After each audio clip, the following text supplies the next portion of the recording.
Growing your business can mean big-time logistical questions, like how are we going to keep up with all these local deliveries? Let Uber Direct offer you a helping hand. With Uber Direct, you take orders on your website, app, or by phone. Then drivers who are part of Uber's courier network pick them up from your store and deliver them to your customer's doorstep. Sounds simple, right? Uber Direct helps you give your customers what they want when they want it. Offer them delivery options in under 2 hours, on the same day, or scheduled up to 30 days in advance. Plus, share real-time tracking and ETAs by text. You can keep growing your business at a price that works for you. Never pay commission or hidden charges. Just pay a fixed fee per delivery. Delivery just got better with Uber Direct. Learn more at uberdirect.com. It is Ryan Seacrest here. People always say it's good to unwind, but that's easier said than done. The exception, Chumba Casino. They actually make it easier done than said, or at least the same. Chumba Casino is an online social casino with hundreds of casino-style games like slots and blackjack. Play for fun. Play for free for your chance to redeem some serious prizes. Sign up now and collect your free welcome bonus at ChumbaCasino.com. Sponsored by Chumba Casino. No purchase necessary. VGW Group. Void where prohibited by law. 18 plus terms and conditions apply. In Texas, a new sketch to identify the last known victim of a serial killer known as the Candyman is released. In Pennsylvania, a man who crashed his car into the second story of a house is charged after the crash was determined intentional, and a Baton Rouge man is arrested after police find 300 photos of children and bestiality porn on his computer. These stories and more are coming at you today, Monday, August 14th, on Real Life, Real Crime Daily, and I'm Jim Chapman. And I'm Woody Overton. And I'm Mike Agovino. What up, fellas? What up? What up? Happy Monday. I'm exhausted. There's nothing happy about Monday. Yeah. Well, Monday, fun day. Hey, every day above our dirt is a good day. Best week ever starts now. I've spent some days below dirt. So I'm sure they were self-imposed. they're always self-imposed. But let's get down to some true crime time. Monday. For Monday, and the National Center for Missing and Exploited Children released a new sketch this week of one of the victims of a serial killer known as the Candyman, in hopes of positively identifying him. The victim, who became known as John Doe 1973, was found deceased on August 9th of that year in Houston, but officials said he was most likely dead for at least a year. The victim was a white male, possibly with a Hispanic mixture, with long brown hair. He was wearing striped Catalina swim trunks and a khaki shirt with a red, white, and blue peace symbol on the back and USA underneath it. The victim also had dark blue corduroy pants, a leather ankle bracelet, and brown leather cowboy boots. He is estimated between 15 and 18 years of age. According to the National Center for Missing and Exploited Children, the victim had spinal bifida, which could have affected the way he walked. John Doe 1973 remains the last unidentified victim of serial killer Dean Arnold Corll, who was known as the Candyman. Corll kidnapped and killed almost 30 young men in Houston between 1970 and 1973. Do the math on that. Somebody's won a month. Wow. These victims were known as the Lost Boys. He reportedly got the moniker because he worked as his mother's candy company and handed out free candy to boys in the neighborhood. And that's where you get the, hey, you want some candy, when people are talking about these snatchers. On August 8th of 1973, Pasadena Police Department officers went to 2020 Lamar Street in Houston and found 17-year-old Elmer Wayne Henley next to Corll's dead body on the ground. Henley said he shot Corll in self-defense. Good for him. Soon, Henley and another teen showed police several places where they hid bodies of their victims, including a storage shed, a reservoir, and a beach. Investigators located 28 bodies, but the National Center for Missing and Exploited Children says the true death toll will never be known. Henley and Brooks helped lure victims to Corll's home under false pretenses of fun, and they would later kill the boys. And we'll post a picture of an artist rendition sketch of the last unknown victim of the Candyman and let our listeners look at it. Gave away the year when they said corduroy pants. Right? Yeah. But I know I'm not making light of it. It's absolutely horrible. Imagine and if I wasn't familiar with that. I don't know a whole lot about that story. Boys. There's actually a documentary on it.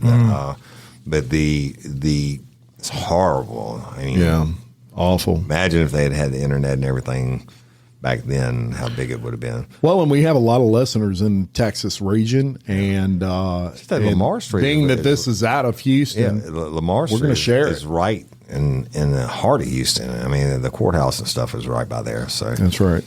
All right, so let's take you to Chi-Town, y'all. Jeez, when are they going to quit over there? I don't get it. A 9-year-old Chicago girl was riding her scooter outside of her home last weekend when she was fatally shot. Police have arrested a man who reportedly complained about noise in the neighborhood. Michael Goodman, 43, is charged with first-degree murder in connection with the death of Sariba Medina, Chicago police said. According to Chicago Police Department, Goodman lives on the same street as the girl in the city's Portage Park neighborhood where the shooting occurred just before 10 p.m. on August the 5th.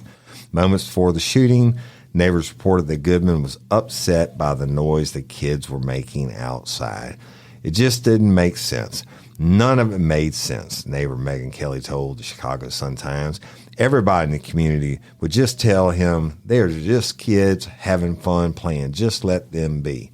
That's when Goodman allegedly approached a group of people on the sidewalk and shot the girl in the head. Now, y'all, this is a 9-year-old girl. Sariba's father then tackled the man, and during the scuffle, the gun discharged and a bullet struck Goodman in the face. Well, I'm pretty sure that, That's you know what I'm saying? Just the initial piece of justice. Right. Goodman was taken to, I'm sure they did it, and they nobody's going to say it. The dad just shot him, right? But Goodman was taken to a nearby hospital in critical condition while the girl died a short time later. Police said a gun was recovered from the scene and Goodman was arrested the same night. Sariba was described on her GoFundMe page as a beautiful girl who adored her dog and her father more than anything. She was only 9 years old. She had her whole life ahead of her, the page reads. In a sign of the state of things in Chicago, this unfortunately wasn't the first time this family experienced tragedy. Sariba's mother, 29-year-old Blanca Miranda, was shot and killed 5 years ago. Isn't that crazy, y'all? It's horrible. She's not 9 now, crazy. So at 4 she loses her mother to a murder, and then she just walks up and shoots him in front of everybody. There are so many nuts out there on the loose that would have been institutionalized decades ago that are just. That's like the guy in Texas did the same thing. Remember? Right. Well, they were asking him to stop making noise with the gun. The neighbors, but this, I mean. We had a crazy lady do something similar. Yeah.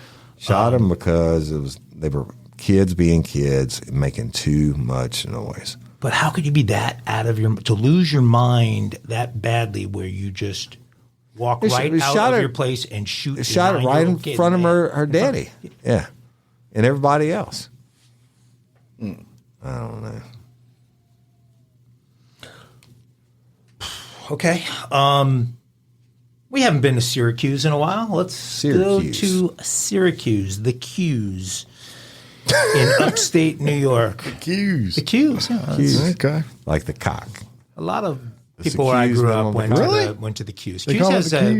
Q's has the number 1 or sometimes number 2 ranked journalism school in the country. So a lot of people in media, I mean, half the folks you saw as part of the original ESPN were all Syracuse people like Bob Costas. I mean, big folks that are Newhouse School grads. Also got football team, the Orange, right? Yeah, the Orange Men. Yeah. Well, they're no longer the Orange Men. I don't know why they had to I'm sure it was trim the men off of Orange Men. I guess there was some kind of Trump Native got American reference. Yes, Trump filed charges against them. But Syracuse police officers responded to the 900 block of South Geddes Street for an injured animal complaint. When they arrived, they found a black and white pit bull with a stab wound in its neck. That was when a man approached them and identified himself as Thomas Hemingway. Hemingway claimed he had stabbed the dog in self-defense. He said the dog bit him on his right leg, and so he stabbed the dog once and then it ran off.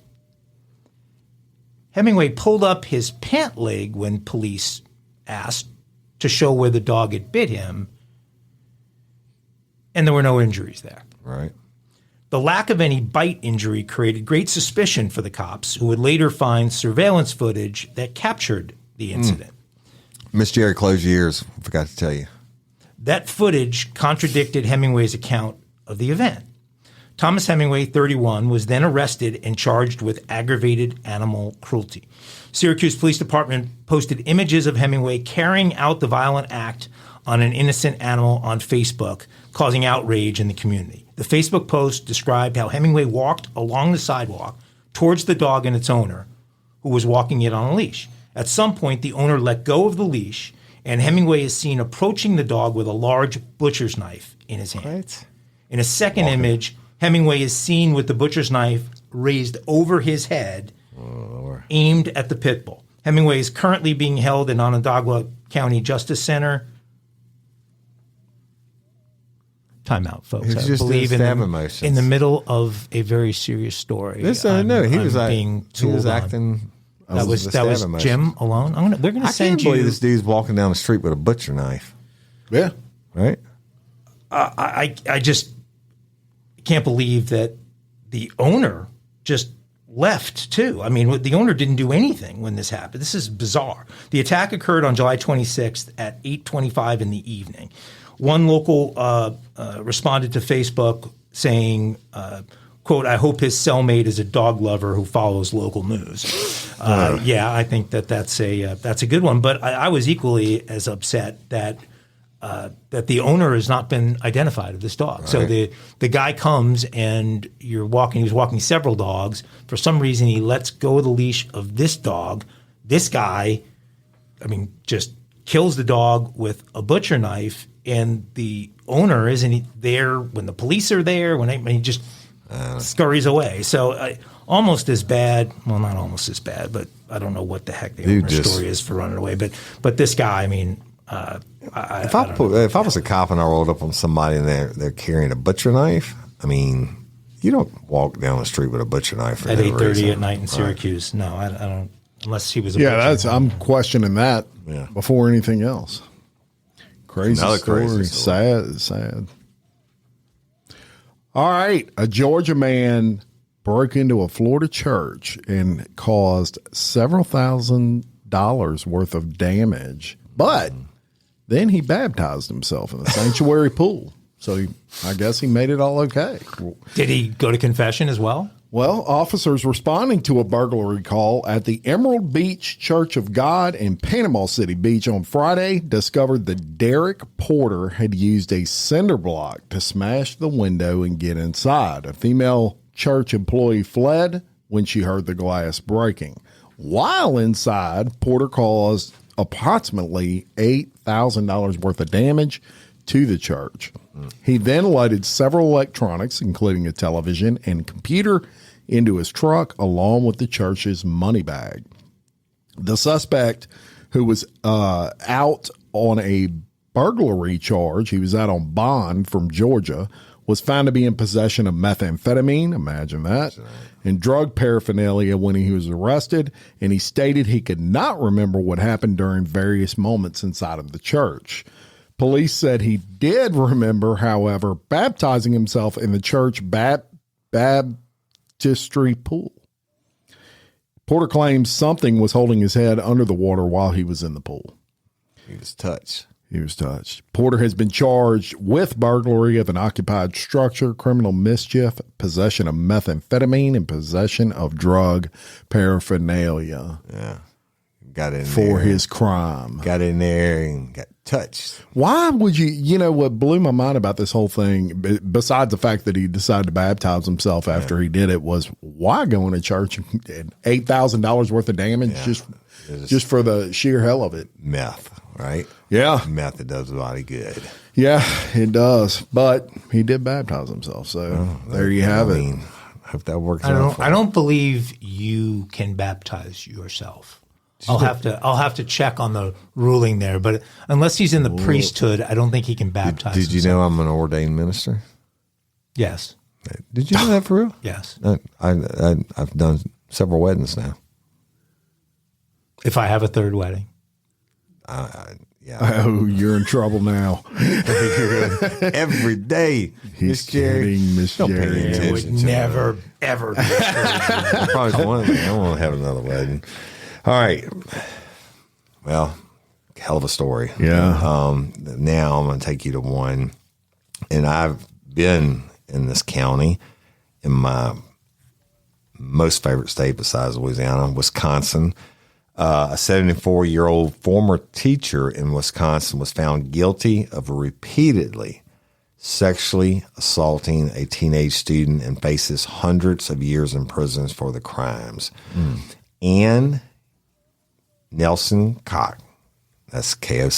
That's, I know how to say that because I got my. Could be Koch. Well, this is a good, strong German name, and it's actually Could be Coke.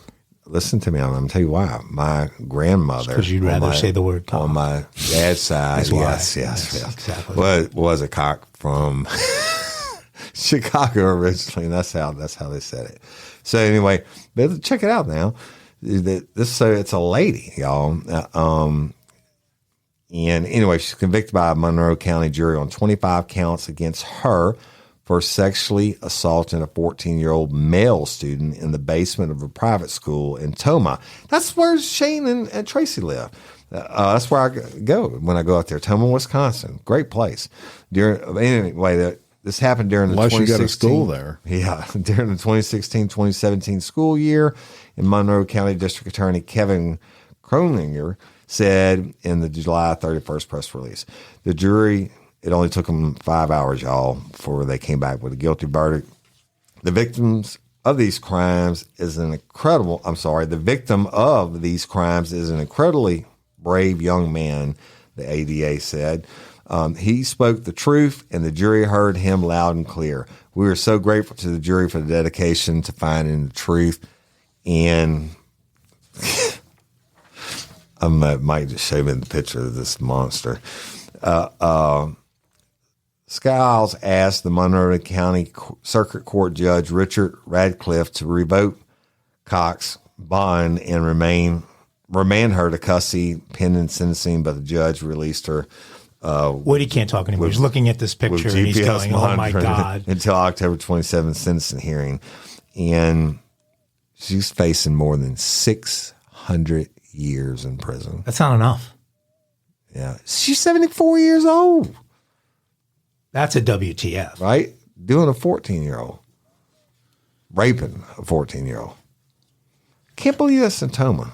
Hey, I'm gonna tell you something. That's one of the nicest towns that, or I guess it's the city, or was. No, for real. I'm driving in downtown. I see everything's so green and beautiful and clean. No trash, no litter. And I see this really, really nice building. Right? I'm like, that's a cool looking place. You know what it was? Jail. Public restrooms. You couldn't have that shit down here. Public restroom. It was nice as like a mansion, but it was like a public restroom center. Look, we're going to post this picture, y'all. This lady looks like Aunt B. I mean, she looks like just a nice little old lady. Yeah, no, she's not. So she's a monster. But shout out to all our fans in Toma. Do your friends up there have to pee a lot? Is there a thing in that town where everybody has to pee a lot? I mean, just maybe. Oh, you know what? They drink a lot. Holy shit, them people drink. Come on. Yeah, Wisconsin's known for beer and cheese. And then it's funny how you'd make pals with them. Yeah, right. See we have anything in common. I got a brother from another mother living up there, and my sister too. So, hey, ladies, are you feeling overwhelmed by hormonal changes? Well, you're definitely not alone. There are more than 1,000 hormone disruptors living in our environment right now. It's in your food, your water, the air you breathe, the clothes you wear, your skincare products. They all mess with your hormones. Then there's the natural hormone changes your body goes through, premenopause, menopause. And while it's a natural process, it doesn't mean you have to suffer through it. The good news is you don't have to suffer through it anymore, because now you have Hormone Harmony, a formula made only with herbal ingredients that are shown to reduce hormonal symptoms in women of all ages. Hormone Harmony is not just a hormone support and supplement. It's become a phenomenon. Women can't stop talking about it on social media. A bottle of Hormone Harmony is sold every 24 seconds. And the biggest benefit? Well, my wife says it makes her feel like her own self again. And that's what women mention over and over in the reviews. And there are over 30,000 reviews for Hormone Harmony. And for a limited time, you can get 15% off your entire first order at happymammoth.com. Just use code RLRC at checkout. That's happymammoth.com and use code RLRC for 15% off today. That's happymammoth.com and use code RLRC. Spark something uncommon this holiday with just the right gift from Uncommon Goods. The busy holiday season is here, and Uncommon Goods makes it less stressful with incredible hand-picked gifts for everyone on your list, all in one spot. Gifts to spark joy, wonder, delight, and that's exactly what I wanted feeling. Hey, y'all, I ordered a super cool piece. It's a candle with a sculpture of LSU's Tiger Stadium on top of it. And each officially licensed laser-cut wooden replica features up to 4 layers of detail, creating a bird's eye view of a specific football field, seating section, and more. And every label includes your stadium's name, the team's logo, and school location. And it has a coconut, soy, vegan wax infused with sandalwood smell that creates tailgates and touchdown scent profile, reminiscent of game day. It's invigorating like fresh cut grass and nostalgic like smoke from a pre-game grill, and calming like the crisp autumn air of a new semester on campus. Y'all, I love it. I have it at the base of my TV, and I'm ready to watch the Tigers play on Saturday night, right? Uncommon Goods. Look, when you shop at Uncommon Goods, you're supporting artists and small independent businesses. And many of their handcrafted products are made in small batches. So shop now before they sell out this holiday season. Uncommon Goods looks for products that are high quality, unique, and often handmade or made in the U.S. They have the most meaningful, out of the ordinary gifts anywhere. They even have gifts you can personalize. From holiday hosts and hostess gifts to the coolest finds for kids, to hits for everyone from the book lovers to diehard sports fans. Uncommon Goods has something for everyone, not the same old selections you can just find anywhere. And with every purchase you make at Uncommon Goods, they give $1 to a nonprofit partner of your choice. They've donated more than $3 million to date. So to get 15% off your next gift, go to uncommongoods.com/RLRC. That's uncommongoods.com/RLRC for 15% off. Don't miss out on this limited time offer. Uncommon Goods, we're all out of the ordinary. Not my real sister. My no. sister. I'm thinking about that one. Let's go to my favorite state. Let me get, wait. Let me guess. Pennsylvania. Ding, ding. There you go. Where a man allegedly crashed his car into a house intentionally. Okay. Is that shocking? Right. The man has been charged with aggravated assault and other charges after police allege he intentionally crashed his car into a Pennsylvania home. The incident occurred on Alphretta Road in Decatur Township, Mifflin County. Mifflin. Does that remind you of anything? Dunder Mifflin. Dunder Mifflin. Where's that? Paper sellers. What? Dunder Mifflin? I have no idea. Oh my God, are you serious? I don't know. The Office? The Office? That's the company they work for on the show, The Office. Oh, no, I never saw that. Oh, it's great. Yeah, never saw it. You were not an Office guy. I just never saw it. Wow. I sell paper. Okay, see? Michael. Kenny All Powers. you people made fun of me and not Kenny knowing Powers, Kenny Powers is the only funny thing I ever watched, probably. That is so funny. That is something about me. It's some of the stupidest stuff I've ever done, by the way. You're out. I do love, my favorite character is Maria. Maria steals the show. I don't know how that woman, what they had to pay her for her to be willing to get naked on that show. Oh, my God. Anyway, back to the bad driver in Pennsylvania. His name is Evan Miller. He's only 20 years old. He drove his vehicle off the road and into this home on purpose. It was determined through investigation that the crash was an intentional act, according to the Pennsylvania State Police. In a photo shared by the Junction Fire Department, the crash car is seen with its back two wheels hanging off the roof over the porch of this house, while its crushed hood is partially broken through the top floor bedroom. Joan Lepley, who lives at the home, said she was visiting her cousins nearby when they heard and felt the commotion of the crash. Quote, "There's a man on your roof and there's a car on your roof," she recalled her relatives telling her after they went outside.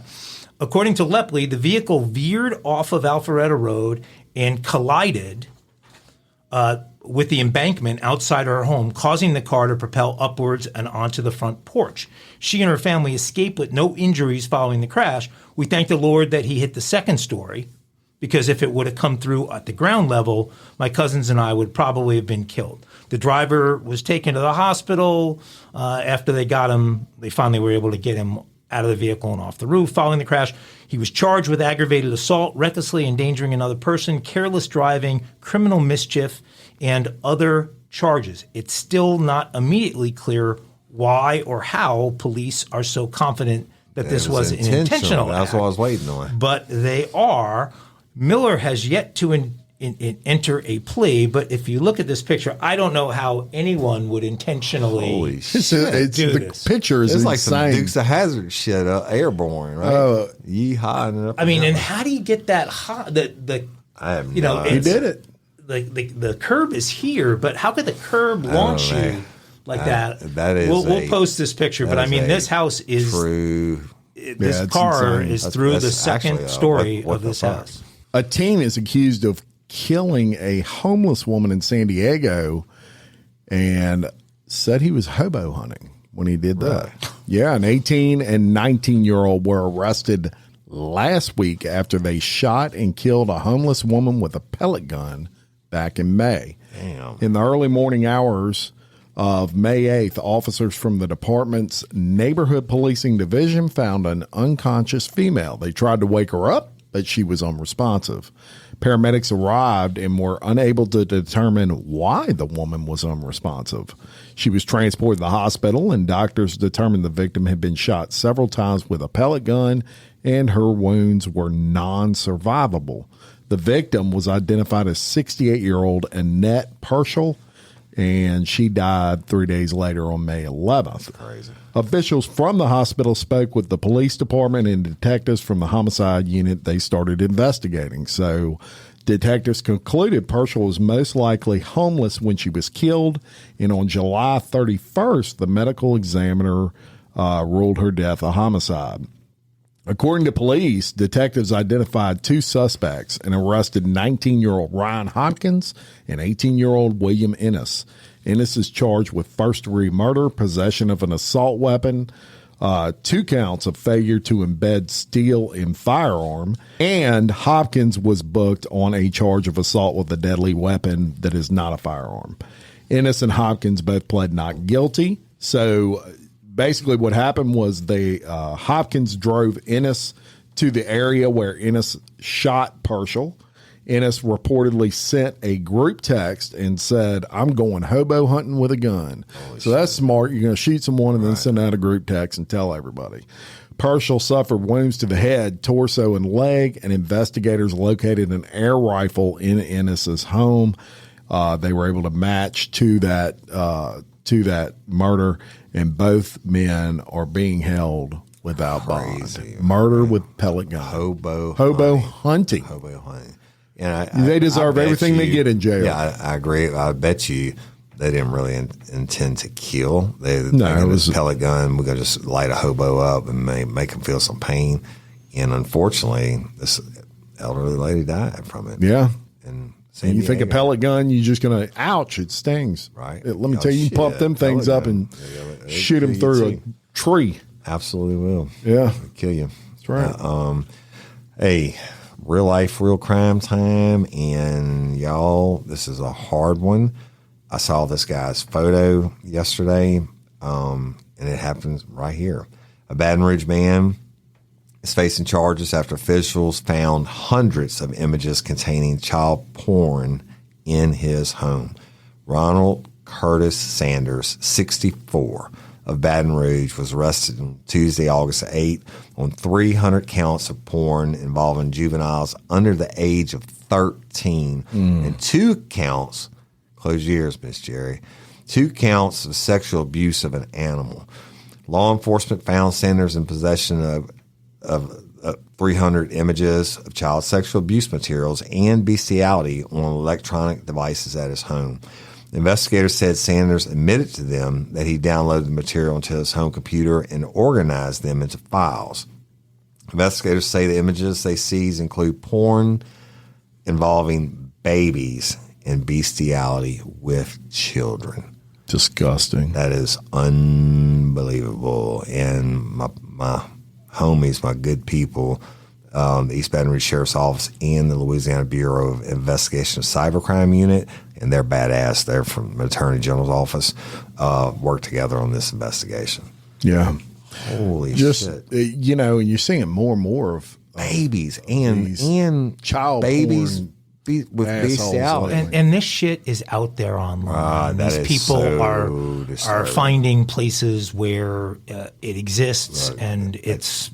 I mean, because there's so much more of it happening than ever happened historically. I've worked them. Won't tell the stories on it because it's too disturbing, but it's horrible. Well, we probably could have staggered our stories better and separated the. It's real life, real crime. Yes. So this is a particularly tough one, and Woody, I'm going to be interested in your thoughts on this. But this is a story about a police officer out of the state of Ohio who has been charged with murder in a shooting that occurred on the job.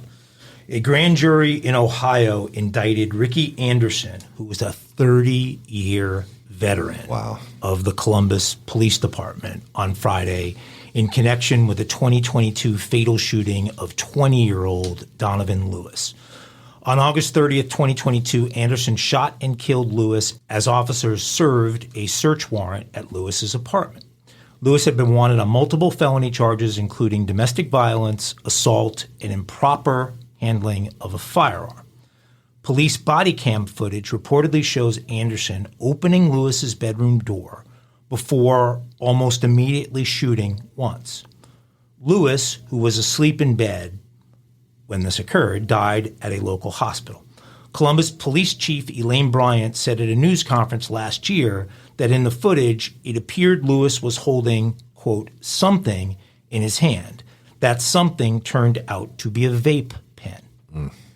This case has drawn much attention across the state and beyond, as it involves, of course, a white police officer shooting and killing an unarmed black man. State authorities launched an investigation into the shooting. The investigation took nearly a year, which added even more tension to an already tense situation. Ultimately, Lewis's death was ruled a homicide. We are relieved that a grand jury concluded what we've known all along. Officer Ricky Anderson broke the law when he shot and killed Donovan Lewis as he laid in bed, attorneys for the Lewis family said on Friday. Columbus Police Department body cam video showed this clearly, and nothing has changed in almost a year. The Lewis family has taken legal action against Anderson and other officers who raided the apartment. In a civil suit filed in February, Lewis family argued that the body cam footage shows Lewis never extended or raised his arms as if holding a weapon and did not present any threat to the officers. It's unclear if Anderson has entered a plea. Mark Collins, who's Anderson's attorney, said, quote, when we analyze police-involved shootings, we've got to look at the totality of the circumstances. And we are expressly forbidden from using 20/20 hindsight because, unlike all of us, officers are not afforded the luxury of armchair reflection when they're faced with rapidly evolving volatile encounters in dangerous situations. So, Woody, I don't know if you, in all your experiences, had something like this. I imagine there are all kinds of split-second decisions you've got to make. You know, the news media today and, all the publicity and as much noise as there is in the country over race takes this somewhere else. You got a 30-something-year officer with a perfect track record who in that moment makes a decision that that ends a life and ruins his. And I would be curious on the video, were they announcing the sheriff's office or police department search warrant, whatever. I've cleared 1,000 homes, and every time I go into a room, especially if I couldn't see anybody, I'll announce sheriff's office or state police, show me your hands. If I can't see anybody, I'm screaming, show me your hands, show me your hands, and just in case they're hiding, right? And they think that I can't see them or I can see them where they're hiding, et cetera. But this guy having something in his hand, but they said he was asleep.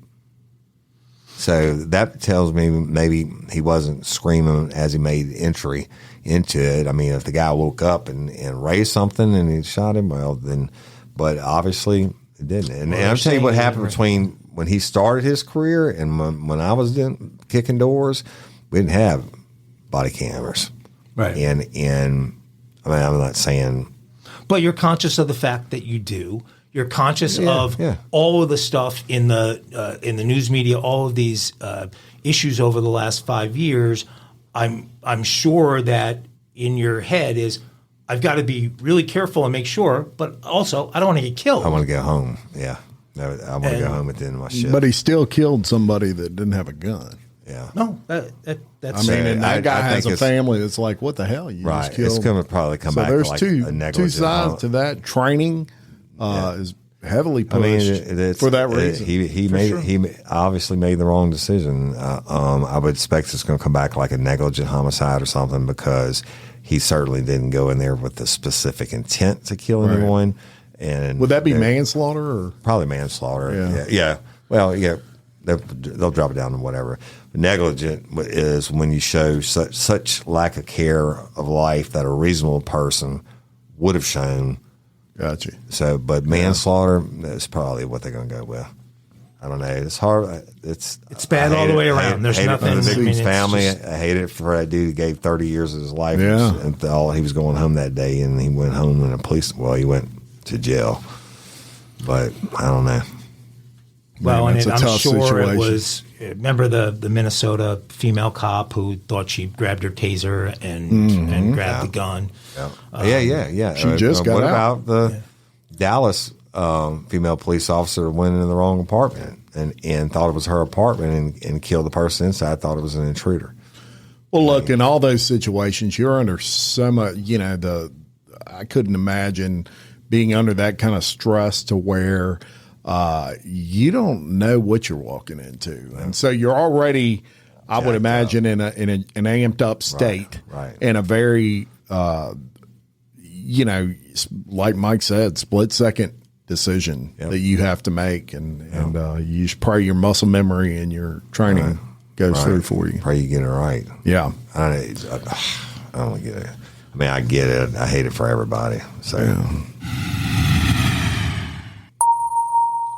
You can now take off that belt and move freely around the cabin. It is a mile-high crime for Monday, and a fugitive wanted on a child sex trafficking charge in Fall River, Massachusetts, was arrested in Rhode Island. Almeida, Mr. Almeida, because his first name's not listed. Ricardo Almeida was captured at the Rhode Island T.F. Green International Airport, where he was waiting on a flight to Florida.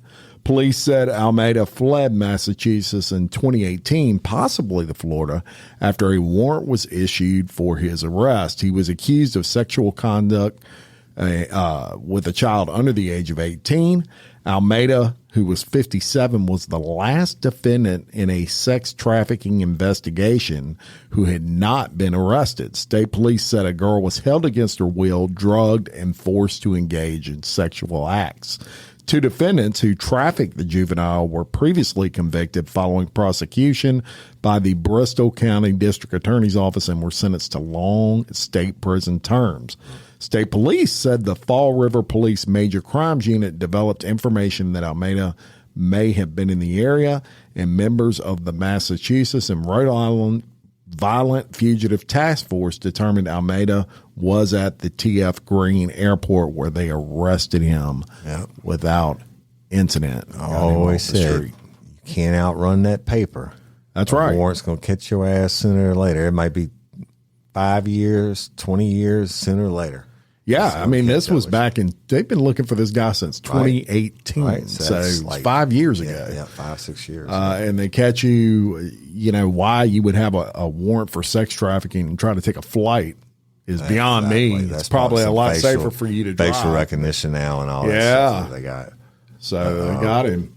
Well, good. I'm glad they got him. Hey, y'all, changing my wardrobe from summer to fall, it's never easy. Luckily, Quince offers timeless and high-quality items I adore, ensuring my wardrobe stays fresh and I don't blow my budget. And there's nothing easier than going to Quince and choosing these high-quality items, like cashmere sweaters from $50, pants for every occasion, washable silk tops, and so much more. The best part? All Quince items are priced 50 to 80% less than similar brands.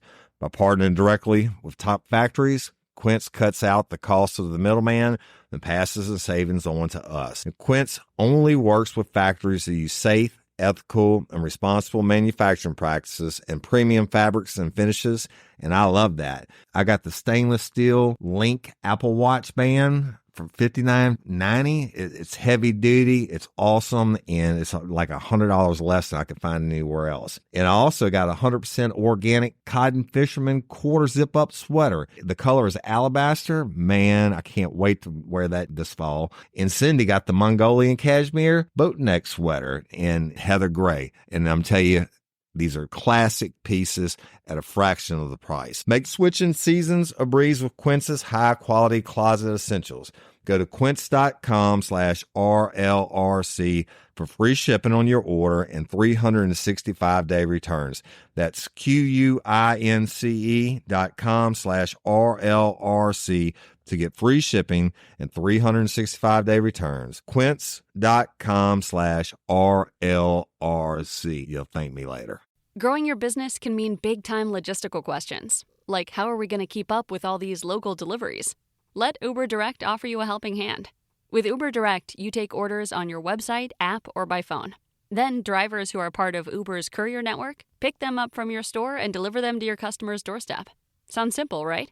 Uber Direct helps you give your customers what they want when they want it.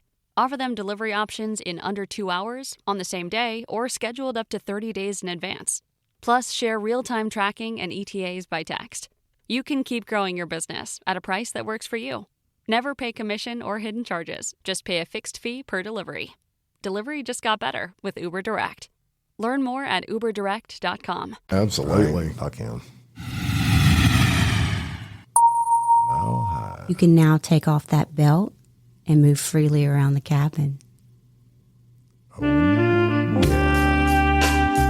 There we go. Know what time it is. Time for Kinky Crimes on Monday. And here we have it, y'all.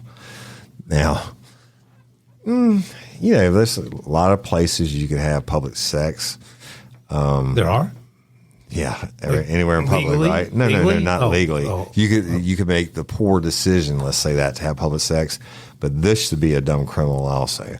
A couple was arrested for having sex in a car, right? Yep. Right outside of jail. There you go. The pair caused traffic to slow smart. as they were parked on a street in Springfield, Oregon on a Sunday afternoon. Kelly. You sure that's not legal in Springfield, Oregon? Maybe it is. Everything else Kelly is legal Knudsen, there. 24, and her boyfriend, Logan Jackson, 33, had been at the Brick House Strip Club. The Brick House. I And like it. the brick, right? And parked across the street. Instead of going home, they got in their car and then they got carried away. Well, I mean, it happened. Right? Overton. There you go, especially outside the strip club. Yeah. Then the police Do what you turned gotta up do. around 5:45 p.m. while they were naked and in the throes of passion. Yeah, how dare you stop Wait, our fun? did I miss that? Is the brick house right across from the police station? Coming up to listen. Police at the scene said, we'd normally tell them to go someplace that's safer than a parking lot or wherever we might find them. In this case, we had traffic being slowed down. And we had someone complaining about it, so we had to take action. Someone complaining. Right? Party people. But y'all, evidently, the jail, maybe it's not a really good side of town. You got the brick house, You got the parking Brick House lot, Strip and Club they're and the- getting it on. Actually, in I jail, think right we probably next to it. have cops all over town fighting to get assigned that precinct. Yeah. You know? Yeah, well, yeah, you're probably right. There's a nice brunch over at the I'm brick house. sure, I mean, yeah, the free brunch. The buffet. The buffet, that's it. But I'm pretty sure old Kelly might have swung around a pole a few times in her day, and then maybe she just, Yeah. I'm going to leave it at that. Who wants to run a hotel room? Well, spend the car, the free. $30 on the Might have been a really comfortable car. I mean, maybe so. it's all about the car. right. Well, Wow. Maybe I so. think it was No, Mike it is. that reported it. No, He ain't getting none, so nobody gets none. That's his I'd have attitude. put out construction what I'm cones. I'd have put out construction cones and just rerouted the traffic so they could keep so going. They can get going. Let them handle their business, right? So, well, It's you pretty know, kinky. It is what it is. Kinky criminals. Kinky Miss Kelly. Oregonians. Don't have sex outside the jail, people. Good one. Go to the champagne room. The Brick House. The brick house. Everybody Google the Brick House Strip Club. Got to do it. You can imagine. In Springfield, Oregon. In Springfield, Oregon. That's good. What's the best name for a strip joint that you can think of?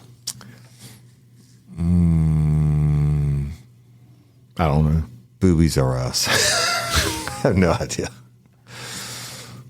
There What do you was think? a place right outside Metro Airport in Detroit called the Landing Strip. Oh, that's a You good one. you Michigan listeners will know the Landing Strip well. I thought you were going to say laid over LAID. No, but that was what was great about that is you could leave to catch your flight, but plan Right. a little cocktail time with absolutely. your buddies right before you There made you your go. flight. So There you you could go. stop at the landing strip, do an hour and a half there Right.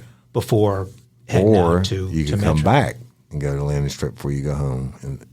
Right? Yeah. Oh, if you live in Detroit, when you Yeah. land back You at come home, back and head over to the landing stop strip. off yeah, at the landing yeah, strip. That's a good idea. I actually probably have seen the landing strip because I've been to Detroit several times for work. I just didn't pay attention to it. Platinum Plus. What's the one in Atlanta that they shut down? That the Knicks basically had the New York Knicks had let me tell you, spent millions. When the Gold Club was in Atlanta back That's in what the it is, mid the 90s, Gold Club, yeah. we were there for LSU Clemson for the Peach Bowl, and they got a limo bus coming down. Thing on the loudspeaker says, "Come on, fellas, get on board. All nude, free entrance, Gold Club." And you could. People are piling on that thing. And that place Hey, you gotta- was enormous. Listen, but when you go in there, you never got to get a lap dance because everybody's fully nude. You get to stand over there and gawk. Not that I've been But- there. So But what if you happened? went- They shut it down or something? I don't know. They must. Well, they did. no, Did they they? had to shut it down. Why? Tragedy. No, there were a couple of, but there was a major thing involving the Knicks. I think there's even a 30 for 30 on it. Really? I'll have to look that one up. Yeah, but there was- I'll give you the answers about was the totally 30, new. the Gold Club. Banjos and Banjos. fiddles. Dum.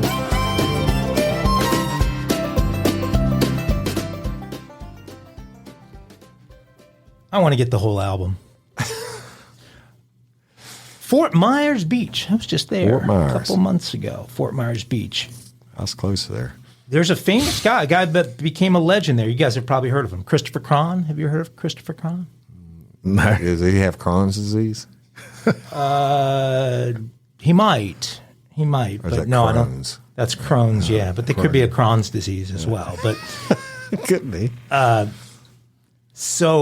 Christopher Cron of Fort Myers Beach, Florida, is an amateur criminal and a professional dimwit. He created his own personal how not to commit burglary instructional video when he tried to rob a restaurant after closing one night. He made a series of 6 mistakes. Let's review those. All right. Review mistake number 1. He tripped the alarm when he broke in. There you go. Mistake number 2. He Dose. failed to flee after hearing the not silent alarm. There you go. Trace. Mistake number 3. When ADT called the restaurant after being notified of the alarm, Cron answered the phone. Quattro. Mistake number 4. He gave the ADT employee his real name. Oh, my God. Mistake number 5. No, Cinco. When he finally got the bright idea to leave, all he took was a bottle of Grand Marnier and a beer. There you go. Mistake number 6. Trace. Having gotten away with the crime, he returned to the restaurant the next day and was recognized by an employee who had seen him on surveillance video. That's Cron was arrested on the spot, and that is how you become a local legend, folks. You answer the phone for the alarm company. Yeah. And then You take some give him Grand your real Marnier name. and a beer. I mean, hey, if you'd have noticed, I was using my Spanish from Rosetta Stone as you instructed me to do. I've been learning it, but he should have stole some Hello Fresh. Yeah. That shit is the bomb. We use our HelloFresh.com. It is a dumb I criminal. don't know that you could steal HelloFresh from where he was, but he is a professional dimwit. I mean, that is well, he wouldn't have to steal it if he used code RLRC 50. He earned his legendary status, and he gets some banjos and a fiddle. He's a serious Christopher banjos Cron. and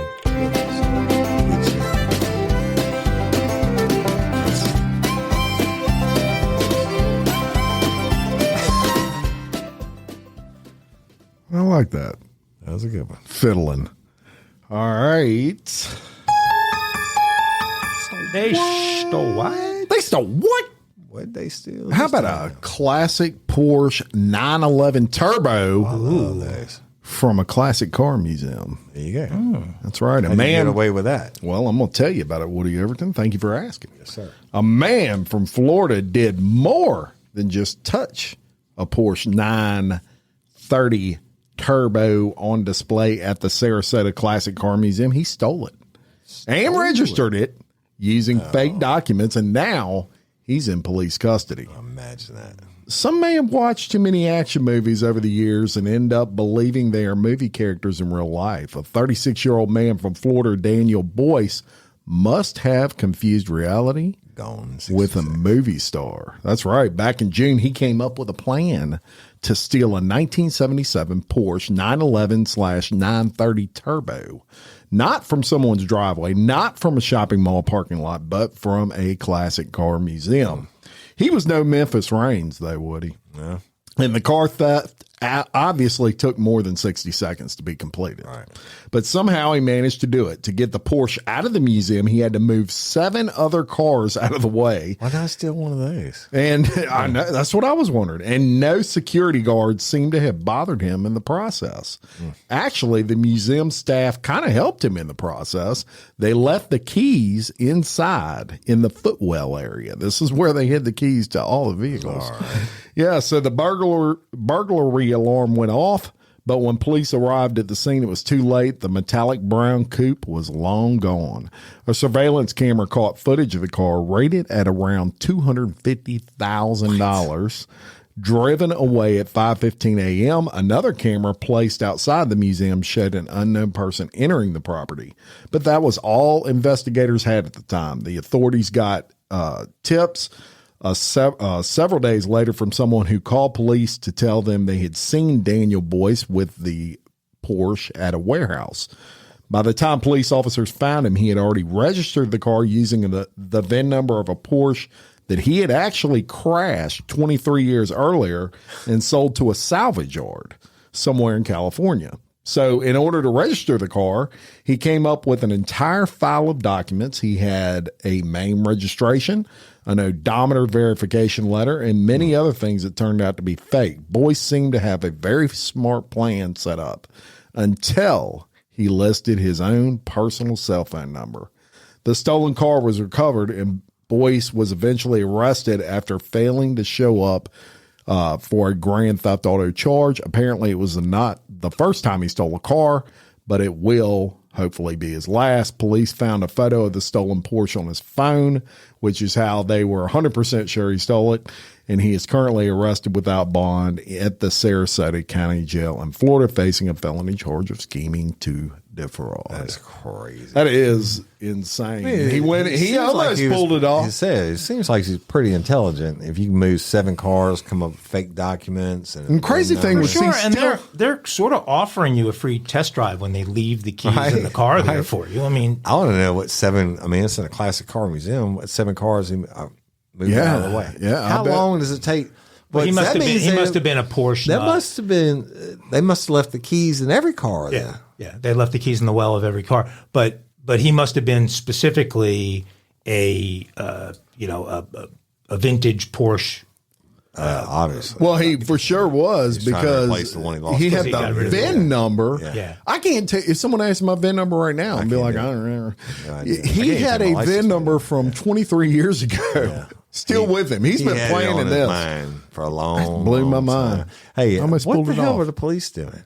The alarm goes off, and then he's got time to move 7 cars. Yeah. They must have been busy that night. Yeah, that's crazy. But being smart, you would think he would understand how unique that car is. Right. He's not going to be able to do any of the things not like he's going to be able he wants to do with on it. eBay. Yeah.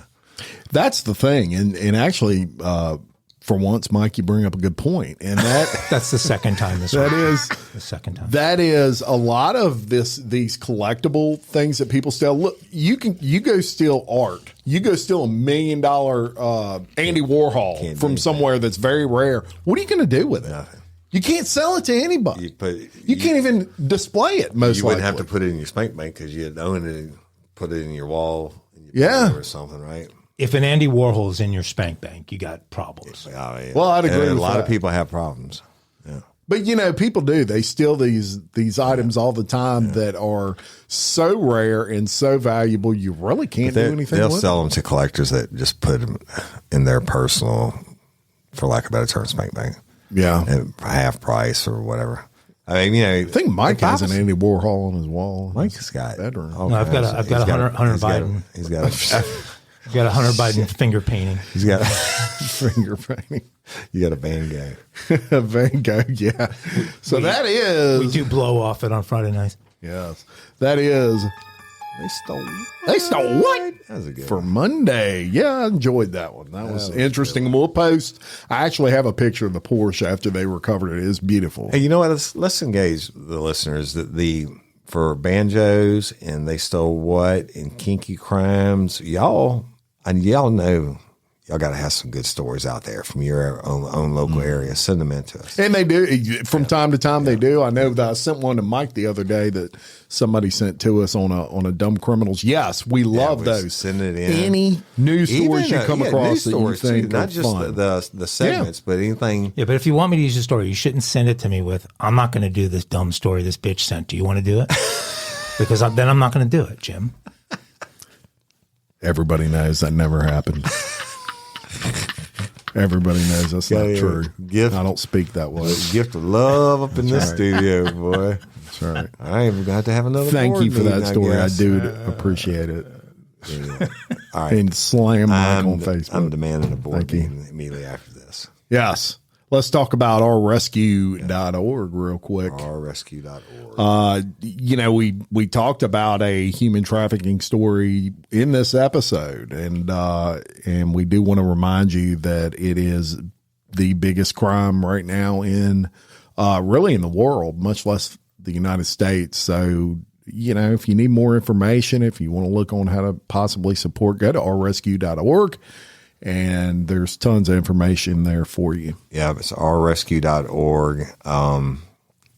Pull it up, immediately comes up with Fight Child Trafficking, Operation Underground Railroad. Operation Underground Railroad exists to rescue children from trafficking and exploitation, help end modern-day slavery, support our mission to rescue children from trafficking. Join the fight. There you go. All the information you want. It's very important. Save one kid, y'all. That's right. Focus on the one, not the 50. First move we should make is declaring those cartels terrorists and going after them hard, because that'll save a lot of lives. I agree with that. All right. Well, all right. Any final thoughts, Woody? Board meeting immediately after this. Yeah. We got some sanctions to lay down. I've had enough. I've had enough. No authority to lay down sanctions. We're going to find out. Oh yeah. No. Any final thoughts, Mike? We may have to move it to tomorrow.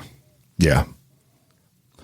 That's right. Let's talk. Some things are coming. That's right, and we'll let y'all know. That's it. So until next time, I'm Jim Chapman. And I'm Woody Overton. I'm Mike Agovino. I'm a voting board member. Yes. And your host of Real Life or a Crime Daily. Peace. Michelle Susky. Ryan Seacrest here. When you have a busy schedule, it's important to maximize your downtime. One of the best ways to do that is by going to ChumbaCasino.com. Chumba Casino has all your favorite social casino games like spin slots, bingo, and solitaire that you can play for free for a chance to redeem some serious prizes. So hop on to ChumbaCasino.com now and live the Chumba life. Sponsored by Chumba Casino. No purchase necessary. VGW Group. Void where prohibited by law. 18 plus terms and conditions apply.